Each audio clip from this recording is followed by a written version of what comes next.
오늘은 감으로 길을 선택하는 사람들에 대해 생각해 보겠습니다. 우리들의 삶은 매일매일 선택의 연속입니다. 오늘 점심 메뉴는 무엇으로 할지, 휴일에는 영화를 볼 것인지 산행을 갈 것인지와 같은 사소한 선택에서부터 해임리크와 같은 심각한 선택을 해야 할 때도 있습니다. 갑질하는 거래처나 상사를 말벌처럼 따끔하게 쏘아 같이 죽느냐, 아니면 더러운 파리처럼 굴종하며 사느냐.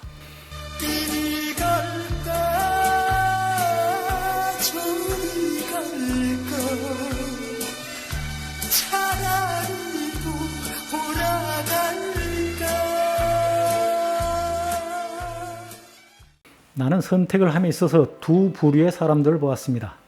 첫 번째 부류는 생각이 아주 깊은 사람들입니다. 숲속의 두 갈래 길 중에서 사람들이 적게 지나간 길을 택했기 때문에 그 후의 삶이 달라졌다고 노래한 미국의 시인 프로스트와 비슷합니다. 지성인들입니다.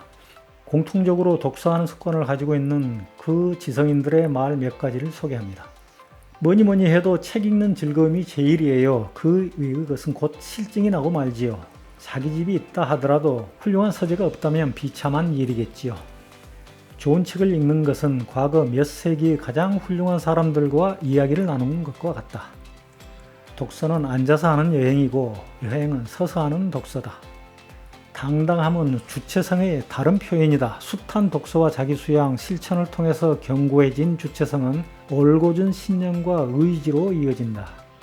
두 번째 부류는 책을 읽지 않는 사람들입니다. 그들은 숲속에서 두 갈래 길을 만나면 본능적이고 감정적으로 사람들이 많이 지나가는 길을 택합니다.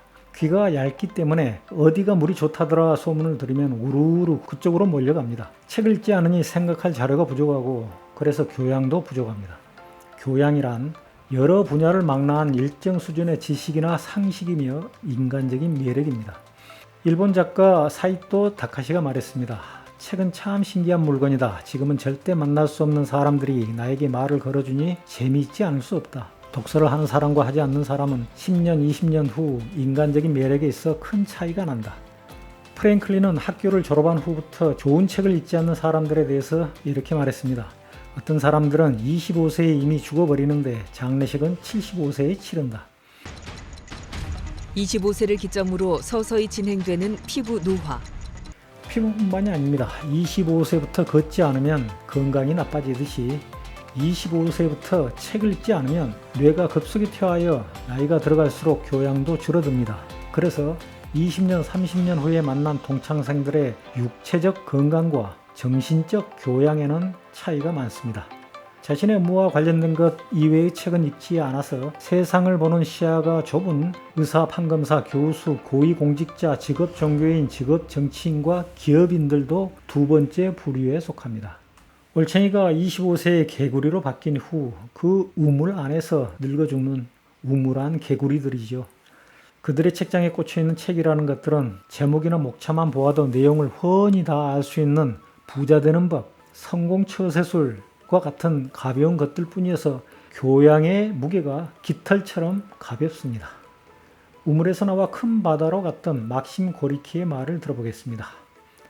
전 책 읽는 걸 아주 좋아합니다. 그래서 수입의 3분의 1은 책을 산다는 규칙을 정했어요. 전 가능한 한 많은 걸 보고 공부도 더 하고 모든 걸 다 이해하고 싶습니다. 신문 읽는 것을 독서라고 말하는 사람들이 있는데 나는 동의하지 않습니다. 왜냐하면 책은 수개월 또는 수년 동안 신중하고 조심스럽게 작가의 영혼을 갈고 닦아 창조해낸 보석이지만 신문은 불과 하루 이틀 또는 몇 시간 동안 버무려 만들어낸 벽돌에 불과하기 때문입니다. 신문을 읽는 것은 독서가 아니라 심심풀이 브리핑에 불과합니다. 세르반테스는 돈키호테의 서문에 이렇게 적었습니다. 분별력 있는 사람이라면 책을 쓸 때 신중하고도 조심스러워야 하는 법이다. 아녀자들을 즐겁게 하기 위해 쓴다면 엉망으로 쓴다 해도 상관없지만. 엘렌 베넷의 작품입니다. 신하가 말합니다. 폐하께도 심심풀이가 필요하다는 것은 저도 이해합니다. 그러자 독서를 좋아하는 여왕이 이렇게 말합니다. 심심풀이? 책은 심심풀이 하라고 있는 게 아니라네. 책은 다른 사람, 다른 세상을 다루는 것이야. 짐은 다른 세상을 더 알고 싶을 뿐이야. 브리핑은 독서가 아니야. 사실 브리핑은 독서와는 정반대지. 브리핑은 사실에 입각한 것이고 요점만 추린 것이야. 반면 독서는 자유롭고 광범위하고 쉴 새 없이 마음을 끌어. 브리핑은 대상을 축소시켜 가두지만 독서는 대상을 활짝 열어놓지. 에라스무스의 말도 들어보겠습니다. 현명한 사람은 책 속에서 세상에 물들지 않는 지혜를 익힙니다. 그러나 어리석은 자는 세상 일에 뛰어들어 가까이에서 겪으며 처신 방법을 얻습니다. 현명한 사람은 겪기 전에 깨닫고 어리석은 자는 겪은 후에야 깨닫습니다. 내가 공감하는 최진석 교수의 말을 소개해 드립니다. 절대 텔레비 보지 마세요. 저도 텔레비 나올 수 있는데 텔레비에서 남 애 기르는 거 보지 마세요. 남 여행 다니는 거 보지 마세요. 남 낚시 다니는 거 보지 마세요. 남 밥 먹는 거 보지 마세요. 남 밥 먹는 거 보지 마세요. 이거는 인생을 탕진하는 일이에요. 인생을 탕진할 뿐만 아니라 자기를 빠른 속도로 망가뜨리는 일이에요.